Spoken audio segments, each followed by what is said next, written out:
2024 August నెల 1 నుండి 31 వరకు సింహరాశి ఫలితాలు. సింహస్యాధిపతి సూర్య, సింహలగ్నానికి అధిపతి సూర్యుడు. అయితే ఇప్పుడు ఉన్న గ్రహాల్లో శుక్రుడు బాగున్నాడు. ఆ గ్రహం తప్పితే ఏ గ్రహం కూడా బాగలేదు. కుజుడు ఒకడు బాగున్నాడు. కుజుడు శుక్రుడు తప్పితే ఏ గ్రహాలు బాగాలేవు. ఈ సింహరాశి చెప్పాలంటే సరిగ్గా ఏ గ్రహాలు కూడా సరిగా లేవు అని చెప్పాలి. ఏ గ్రహాలు కూడా బాగాలేవు. ఈ సింహరాశి పొజిషను ఏమాత్రం సరైనటువంటి స్థితుల్లో లేదు. కాబట్టి ఈ సింహరాశిని గురించి ఆలోచిస్తే పూర్తిగా బాగాలేదు. ఎన్ని విధాలు ఆలోచించినా కూడా ఏదో పెద్ద సమస్యలతో ఇరుక్కుండేటువంటి పరిస్థితి కనబడుతుంది. ఏమాత్రం జలుబు చేసిందంటే కూడా వెంటనే ట్రీట్మెంట్ చేయించుకోవాలి. జలుబే కదా తగ్గుతుందని మాత్రం ఆలోచించకూడదు. కొద్దిగా వేడి చేసినట్లు లేకపోతే ఏ మోషన్స్ అయినాయి అనుకోండి, అవే తగ్గుతాయిలే, ఏదో మెడికల్ షాపు పోయి ఏ చిన్న ట్యాబ్లెట్ వేసుకోవడం అట్లాంటి పనులు చేయొద్దు. ముందు ఇప్పుడు పూర్తిగా సమస్య బాగా ఇబ్బందికరమైనటువంటి సమస్య కనబడుతోంది. కాబట్టి ఈ రాశి వాళ్ళు 9 గ్రహాలకు కూడా పూర్తి శాంతి చేసుకోవాల్సిన పరిస్థితి కనపడుతోంది. కాబట్టి ఈ రాశి వాళ్ళకి చెప్పడానికి ఏమైనా మంచి అనేది కనపట్టలేదు. అయితే దీనికి ఏమి చేయాలి అనేది మాత్రం గుర్తుపెట్టుకోండి. ప్రతి మానవుడు కూడా పొద్దున్నే నిద్ర లేవగానే కనీసం ఇవాళ టీవీ ఉంది, టీవీలో భక్తి రంజని అని వస్తుంది. ఈ భక్తి రంజన్లో మీకు ఇష్టమైన దేవుడి యొక్క ప్రార్థన వస్తుంది. కనీసం అది పెట్టుకొని చెవులతో వినటం అలవాటు చేయండి. తర్వాత ప్రతిరోజు కూడా మీ ఇష్ట దైవాన్ని పూజించడం అలవాటు చేయండి. తర్వాత ఎన్ని ఉన్నా కూడా ఏమవుతుందంటే ఇష్ట దైవాన్ని పూజిస్తే ఎప్పుడూ మనని కష్టం నుండి బయటపడేస్తారు. ఇష్టం కష్టం చూడండి, ఇష్టదైవాన్ని పూజిస్తే కష్టాలు తొలుగుతాయి. అటువంటి కష్టాల నుంచి బయటపడాలంటే ఎప్పుడు కూడా భగవంతుడి యొక్క నామస్మరణ చేయాలి. ఈ భగవంతుడి యొక్క నామస్మరణ చేసిన వాళ్ళకి ఎప్పుడు కూడా ఎటువంటి ఇబ్బంది జరగదు. ముందు ఇష్టదైవాన్ని పూజించడం అలవాటు చేయాలి. మానవుడికి కాకపోతే మానుకు వస్తాయా అని ఒక వృక్షం ఉందండి. పైన కొమ్మలన్నిటికీ గాలి తగిలితే ఇరిగిపోతాయి, ఎండొస్తే ఆకులు ఎండిపోతాయి. ఎక్కడన్నా కింద మంట పెడితే చెట్టు మానుకు మాత్రం ఎండగలదు. చూడండి, పెద్ద మంట చెట్టు కింద పెట్టండి, పైన ఆకులు గడగడ ఉణుకుతాయి. ఏమిటయా మానుకేమన్నా దెబ్బ తగిలిందా? లేదు, మాను బాగా శుభ్రంగానే ఉంది. ఆకులు మాత్రం గడగడ ఉణుకుతాయి, ఆకులు వాడిపోతాయి, కొమ్మలు కూడా ఎండిపోతాయి. ఇవన్నీ జరుగుతుంది. చెట్టు మానుకు తగలలే, చెట్టు కొమ్మలకు తగిలింది. అట్లాగే మనం చేసుకున్నటువంటి దోషం చెట్టు ఏమిటంటే కాళ్ళు, చేతులు, కళ్ళు, ముక్కు, నోరు ఇవన్నీ కూడా చెట్టుకు కొమ్మలు ఎటువంటివో మన శరీర భాగాలు కూడా అన్నీ అటువంటివే. వాటికి దెబ్బలు తగలటానికి అవకాశం ఉంటుంది. కన్ను కనపడకపోతే బాధే కదా, చెవు వినపడకపోతే బాధే కదా, నోటికి రుచి తెలియకపోతే ఏమి తినలేవు కదా, కాలికి ఏదైనా దెబ్బ తగిలితే నడవలేవు కదా. కాలే కదా అని ఊరుకుంటావా? చెవుడు వినపడలేదు కదా అని ఊరుకుంటావా? తినటానికి ఒక్క పన్ను కదిలిందండి, బాగా వాచింది, ఏమన్నా నమలగలవా? ఇట్లాంటి సమస్యలు చెప్పుకోవటానికి తేలిగ్గా ఉంటాయి, కానీ పడటం మాత్రం బాధ చాలా కష్టంగా ఉంటుంది. అందులో ఇది క్రోధన నామ సంవత్సరం. క్రోధన నామ సంవత్సరం అంటే క్రోధం, ఎక్కువ శత్రుత్వం, శత్రువులు ఎక్కువ మంది ఉంటారు, మిత్రులు చాలా తక్కువ మంది ఉంటారు. ఒకళ్ళకు ఒకడు మేలు చేసే పరిస్థితి కాదు, ఎవరికైనా ఒకళ్ళు దోచుకు తినే పరిస్థితి ఇది. కాబట్టి ఎవరికి వాళ్ళు జాగ్రత్త పడటం చాలా అవసరం. ఈ రాశి వాళ్ళు ముందు మీ డేట్ ఆఫ్ బర్త్ని బట్టి మీ జాతకం చూపించుకోండి. రోజు కూడా సూర్య నమస్కారాలు చేయండి.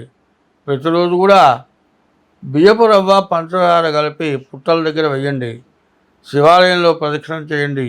ఎవరి మతం యొక్క దేవుణ్ణి వాళ్ళు పూజించండి. అన్ని విధాలా బాగుంటుంది. కాబట్టి ఈ రాశి వాళ్ళకి చాలా సమస్య ఉంది. కాబట్టి మీ డేట్ ఆఫ్ బర్త్ ద్వారా మీ జాతకం చూపించుకోవటం, తర్వాత అది లేకపోతే హస్తసాముద్రిక ద్వారా మీ జాతకం చూపించుకోవడం చాలా విశేషం. ఎందుకంటే ద్వాదశాష్టమ జన్మస్థం శని అంగారకో గురు కుర్వంతి ప్రాణ సందేహం స్థానచలనం ధనక్షయం. 12 కానీ 1 కానీ 2 కానీ 12, 1, 2 ఈ 3 రాసుల్లో శని కానీ కుజుడు కానీ గురువు కానీ ఉండేటట్లయితే ఉన్న చోటు నుంచి స్థానం కదిలి వెళ్ళిపోవాల్సి వస్తుంది. విపరీతమైన డబ్బు ఖర్చు అవుతుంది. ధనక్షయం జరుగుతుంది. ప్రాణాపాయాలు జరగడానికి అవకాశం ఉంటుంది. కాబట్టి ఈ రాశి వాళ్ళు ఎంత జాగ్రత్త పడితే అంత మంచిది. ప్రతి మానవుడికి కష్టాలు అనేవి విపరీతంగా వస్తున్నాయి. కష్టపడని మానవుడు లేడు. సుఖపడుతున్నాను అనేటువంటి వాడు ఎవడూ కనపట్టలేడు. ఎంత సుఖంగా ఉన్నా కూడా చెప్పటానికి వీళ్ళైన కష్టం ప్రతివాడికి ఉంటుంది. చూసేవాడికి అబ్బో ఆయనకేమయ్యా అంటారు. వాడికి వదిలేస్తే కళ్ళమ్మడి నీళ్ళు వస్తాయి. చెప్పుకోలేని బాధలు. ఏమిటి ఈ బాధలు ఎందుకు వస్తున్నాయి నేను చెప్తా వినండి. ఒకప్పుడు ఒక రాజుగారు, ఒక చక్రవర్తి ఎంతో గొప్ప పరిపాలన చేశాడు. ఆయన చేసినటువంటి పరిపాలన ఎవరూ చేయలేరు. రామచంద్రమూర్తి కంటే ఎక్కువ మంచి పరిపాలన చేశాడు. ఆయన మరణించాడు. తర్వాత కొడుకు ఆ రాజ్యాన్ని పరిపాలన చేస్తున్నాడు. రాజుగారు ఏం చేశాడు? అందరూ బతకడానికి ఎవరు దొంగని కూడా క్షమించి దొంగతనం చేయకుండా మానుకున్నట్టుగా ఏర్పాటు చేశాడు. వాడికి బతుకుదెరువు మార్గం చూపించాడు. దొంగ ఎప్పుడు దొంగతనం చేస్తాడంటే దానికి వాడు అవసరం తీరకపోతే దొంగతనం చేస్తాడు. అన్నం దొరక్కపోతే అన్నం కోసం దొంగతనం చేస్తే తప్పు లేదుగా. అట్లాగే దొంగని దొరగా చేశాడు.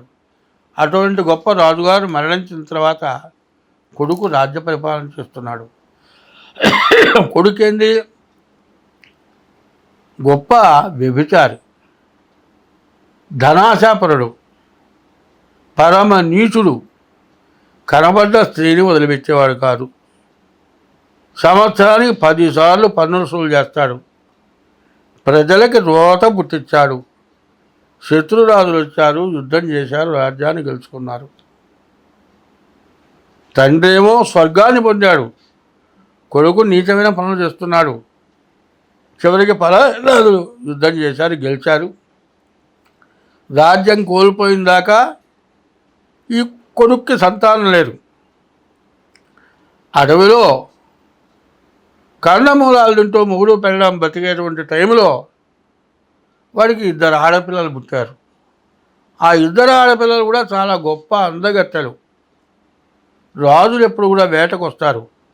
ఒక రాజుగారు వేటకు వచ్చి, అయ్యా నీ పిల్ల బాగుంది, నాకు ఇస్తావా, నేను పెళ్లి చేసుకుంటా అన్నాడు. నాకెంత నేను అడిగినంత డబ్బు ఇస్తావా, నా పిల్లని ఇస్తా అన్నాడు. వాడు ఎంతో అడిగాడు, మితి మీద అడిగాడు. అడిగినంత డబ్బు ఇచ్చి ఆ పిల్లని తీసుకున్నాడు, తీసుకెళ్ళిపోయినాడు. అప్పుడు ఈ రాజుగారు తండ్రి స్వర్గంలో ఉన్నవాడు యమలోకానికి వచ్చాడు. ఏమిటా ఇట్లా యమలోకంలో వచ్చి నా గతి ఏంటా ఎట్లా చేశావంటే, నీ కొడుకు చేసిన పాపం నీకు ఇట్లా చుట్టుకుందయ్యా. నేనేం చేయలేదు. పుణ్యం చేసిన వాళ్ళకి స్వర్గం, పాపం చేసిన వాళ్ళకి నరకం. నీ కొడుకు చేసిన పాపం నువ్వు అనుభవించాల్సిందే అన్నాడు. అప్పుడు ఏంటి నాకు ఇక మార్గం లేదా అంటే, నీకొక వెలుగు రూపం ఇస్తాను, నీ కొడుకు పోయి చెప్పమన్నాడు. ఆ కొడుకు పోయి, ఏమిరా నీవు ఆడపిల్ల నమ్ముకున్నావురా, ఒక పిల్లని కన్యాదానం చేస్తే 10 తరాలు ఇటు అటు 10 తరాలు 21 తరం మోక్షాన్ని పొందుతారని ఉంటే ఆడపిల్లని అమ్ముకున్నావు, ఆడపిల్లని విక్రయం చేశావు. దశపూర్వేషాం దశాపరేషాం మధ్వంశానాం. 10 పిల్ల తరపు, పిల్ల తండ్రి తరపు మోక్షాన్ని పొందుతారన్నటువంటి పిల్లని అమ్ముకున్నావురా, అందుకు నాకే కర్మ పెట్టిందిరా, నన్ను స్వర్గానికి పంపించరా అని అడిగితే, రెండో పిల్లకి కన్యాదానం చేసి వివాహం చేస్తే ఆ రాజుగారు మోక్షానికి పోయినాడు. అది ఒక పెద్ద పాపం. 2, ఇవాళ తల్లిదండ్రులకు అన్నం పెట్టటంలే. ఎందుకయ్యా అంటే విదేశాల్లో ఉంటేనేమో చూడటానికి వాళ్ళకి అవకాశం లేదు.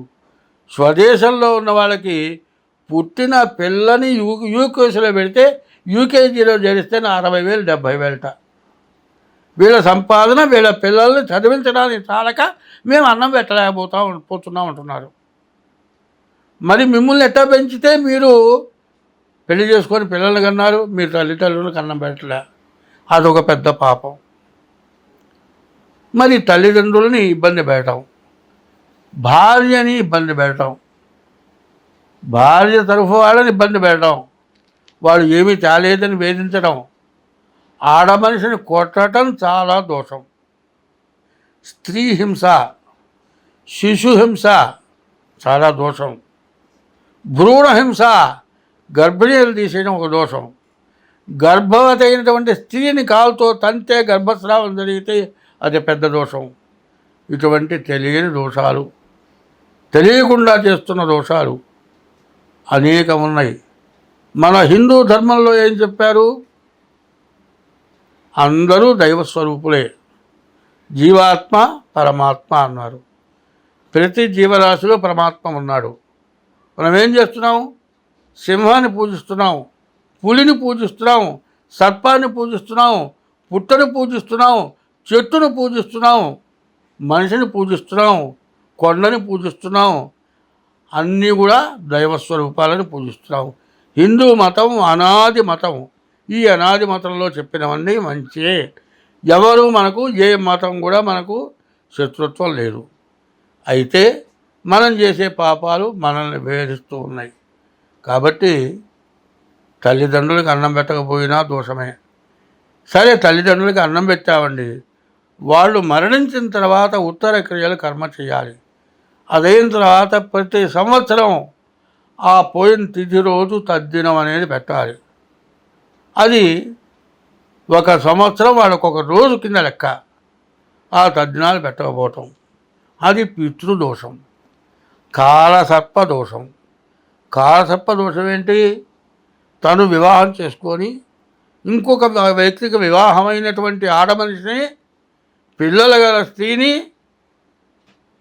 చెడగొట్టి ఆ మనిషితో వ్యభిచారం చేసి భార్యాభర్తలకి కర్ణ సంతానానికి సంబంధం లేకుండా నీకు భార్య ఉండగా పరస్త్రీ వ్యామోహంతో ఆ పరస్త్రీని తీసుకురావటం, ఆ పిల్లల ఉసురు, భర్త ఉసురు నీవు తగులుతుందా? ఆ పాపం చుట్టుకుంటుందా? ఇటువంటి పాపాలు ఏమన్నా ఆలోచిస్తున్నారా?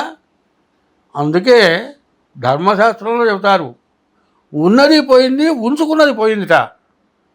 భార్య మొట్టమొదటి అందగత్తే. 2 పిల్లలు పుట్టిన తర్వాత ఆమె శక్తి హీనత అయిపోయేప్పటికీ అన్నం తగ్గితే అందగత్తెకి పాల్పడుతున్నాడు. అది పెద్ద దోషం. పరస్త్రీ వ్యామోహం అంటే అది తప్పు.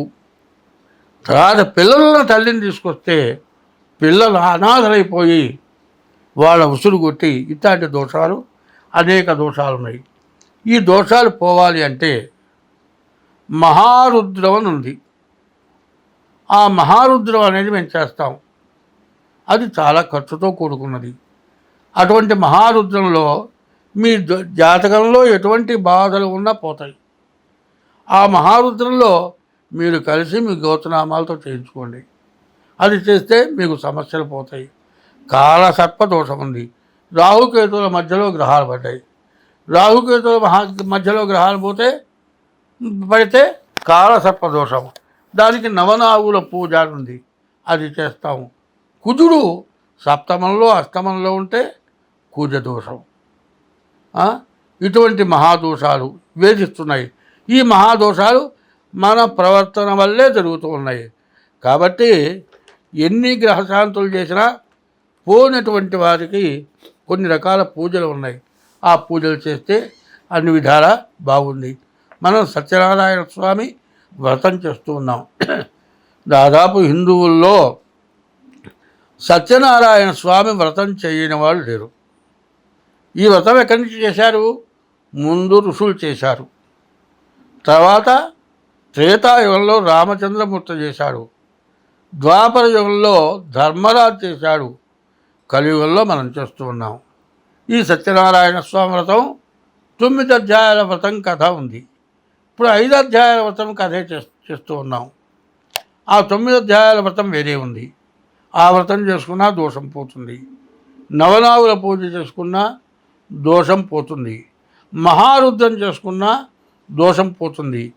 చివరికి మరణావస్థలో ఉండి ఆ రోగం తగ్గక కనీసం 25,000, 30,000, 1,00,000, 5,00,000, 10 లక్షలు ఖర్చు పెట్టిన వాళ్ళకు కూడా మహారుద్రం చేస్తే ఆ వ్యాధి పోయి బతికిన వాళ్ళు చాలామంది ఉన్నారు. ఇటువంటివి దీంట్లో పాల్గొంటే మీకు అన్ని విధాలా బాగుంటుంది. కాబట్టి నేను ప్రతి నెలలో ప్రతి పక్షంలో చెప్పబోయే దాంట్లో ఇప్పుడు చెప్పేదాన్ని ఫస్ట్ వేయటం మానబాకండి. మీకు కీర్తి, నాకు కీర్తి, చేసుకున్న వాళ్ళకి మహాదోషాలు నివృత్తి అవుతాయి. ఇది మాత్రం శ్రద్ధ వహించండి. చెప్పింది చేయండి. స్వస్తి.